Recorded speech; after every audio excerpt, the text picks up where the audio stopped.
പാലക്കാട് ഉപതെരഞ്ഞെടുപ്പ് പരാജയത്തിന് പിന്നാലെ ബി.ജെ.പി. സംസ്ഥാന അധ്യക്ഷൻ കെ സുരേന്ദ്രൻ രാജ്യസന്നദ്ധത അറിയിച്ചു.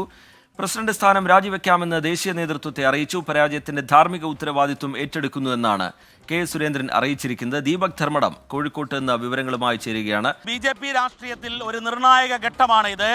പാലക്കാട് വിജയപ്രതീക്ഷയോടുകൂടി കേന്ദ്ര നേതൃത്വം വിജയമുറപ്പിച്ചുകൊണ്ട് മത്സരിക്കാൻ കളത്തിൽ കൃഷ്ണകുമാറിനെ ഇറക്കി. എന്നാൽ വലിയ തിരിച്ചടി ഉണ്ടായി.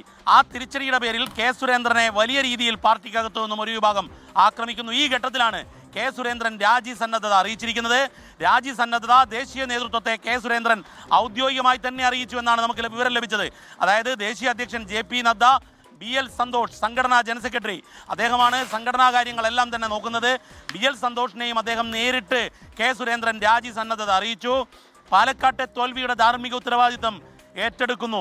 അതായത് ചേലക്കരയിൽ ബി.ജെ.പി. മുന്നേറുമ്പോൾ പാലക്കാട് എ ക്ലാസ് മണ്ഡലം, വിജയമുറപ്പിച്ച മണ്ഡലം, ഉപതെരഞ്ഞെടുപ്പിലൂടെ നിയമസഭയിലേക്ക് പണ്ടു നഷ്ടപ്പെട്ട, അതായത് ഒ രാജഗോപാലിന്റെ നിയമത്തിലെ നഷ്ടപ്പെട്ട സീറ്റ് തിരിച്ചു പിടിക്കാം എന്നുറപ്പിച്ചുള്ള മത്സരം.